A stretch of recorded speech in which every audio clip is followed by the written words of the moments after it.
ನಮಸ್ತೆ ನವಕರ್ನಾಟಕ ಟಿವಿಗೆ ಸ್ವಾಗತ. ನವಕರ್ನಾಟಕ ಟಿವಿ ಜನಪರ ನ್ಯಾಯಪರ.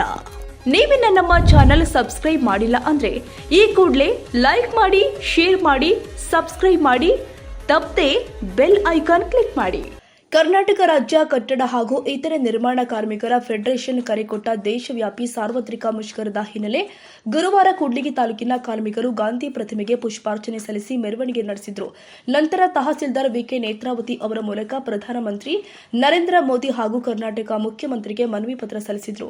ಕೇಂದ್ರ ಸರ್ಕಾರ ಜಾರಿಗೊಳಿಸಿರುವ 4 ಕಾರ್ಮಿಕ ಸಂಹಿತೆಗಳ ವಿರುದ್ಧ ತೀವ್ರ ಆಕ್ರೋಶ ವ್ಯಕ್ತಪಡಿಸಿದ ಕಾರ್ಮಿಕರು ಈ ಸಂಹಿತೆಗಳ ಮೂಲಕ ದಶಕಗಳಿಂದ ಪಡೆದಿರುವ ಹಕ್ಕುಗಳು ಹಾಗೂ ಸೌಲಭ್ಯಗಳು ಕಳೆದು ಹೋಗ್ತಾ ಎಂದು ಆರೋಪಿಸಿದರು. 44 ಕಾರ್ಮಿಕ ಕಾನೂನುಗಳನ್ನು 4 ಸಂಹಿತೆಗಳಾಗಿ ರೂಪಿಸಿರುವುದು ದುಡಿಯುವ ವರ್ಗಕ್ಕೆ ಅನ್ಯಾಯವಾಗಿದೆ ಅಂತ ಮನವಿಯಲ್ಲಿ ತಿಳಿಸಿದ್ದಾರೆ. 2016 ನೋಟು ಅಮಾನ್ಯೀಕರಣ ಮತ್ತು ಸರಕು ಸೇವಾ ತೆರಿಗೆ ನೀತಿಗಳ ಪರಿಣಾಮ ಕಟ್ಟಡ ವಲಯ ಸಂಕಷ್ಟಕ್ಕೆ ಸಿಲುಕಿದ್ದು ಲಕ್ಷಾಂತರ ಕಾರ್ಮಿಕರು ನಿರುದ್ಯೋಗಿಗಳಾಗಿದ್ದಾರೆ ಅಂತ ದೂರಿದರು.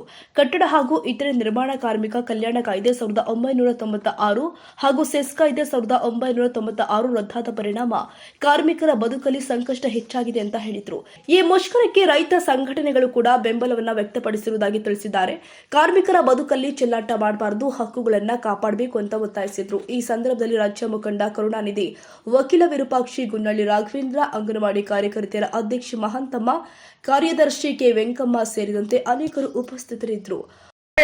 ನಿಮ್ಮನ್ನ ಬಿಡಬೇಕ ನಾವು ಸುಮ್ಮನೆ? ನೇಪಾಳದಲ್ಲಿ ಪ್ರಧಾನಮಂತ್ರಿನ ಉಪ ಪ್ರಧಾನಮಂತ್ರಿನ ಉರುಳಾಡಿಸಿ ಬರೀ ಕೈಲಿ ಬಡಿದ್ರು, ಬೇರೆ ವಿಚಾರ ಮಾತಾಡಕ್ ಹೋಗಲ್ಲ ನಾನು. ಬರೀ ಕೈಲಿ ನಿಮ್ಮ ಅಲ್ಲಿ ನೇಪಾಳದಲ್ಲಿ ಬಡಿದ್ರು. ಇಲ್ಲಿ ಆ ರೀತಿ ಆಗೋದು ಬೇಡ ಅಂದ್ರೆ ಬಡವರಿಗೆ, ರೈತರಿಗೆ, ದಲಿತರಿಗೆ ಮತ್ತು ಪಂಚಾಯತಿ ನೌಕರರಿಗೆ, ಅಂಗನವಾಡಿಯರಿಗೆ ನೀವು ಸೂಕ್ತವಾದಂತ ಒಂದು ಕಾನೂನು ತರ್ತೀರಿ ಅಂತ ತಿಳ್ಕೊಂಡಿದ್ದೀವಿ ನಾವು. ಆದರೆ ಮಾರಕವಾದಂತಹ ಕಾನೂನುಗಳು ತರ್ತೀರಿ ಅಂತ ಅನ್ಕೊಂಡಿದ್ದಿಲ್ಲ. ಇವತ್ತು ಬಂಡವಾಳ ಸಾಯಿಗಳ ಪರವಾಗಿ ಖಾಸಗೀಕರಣ ಮಾಡಲು ಹೊಂಟಿದ್ದೀರಿ. ಅಂಬಾನಿ, ಅದಾನಿಗೆ ಸಾವಿರಾರು ಕೋಟಿ ಅವರ ವರದಿಗೆ ತಿಪ್ಪೇಸ್ವಾಮಿ ಕೂಡ್ಲಿಗಿ, ನವಕರ್ನಾಟಕ ಟಿವಿ.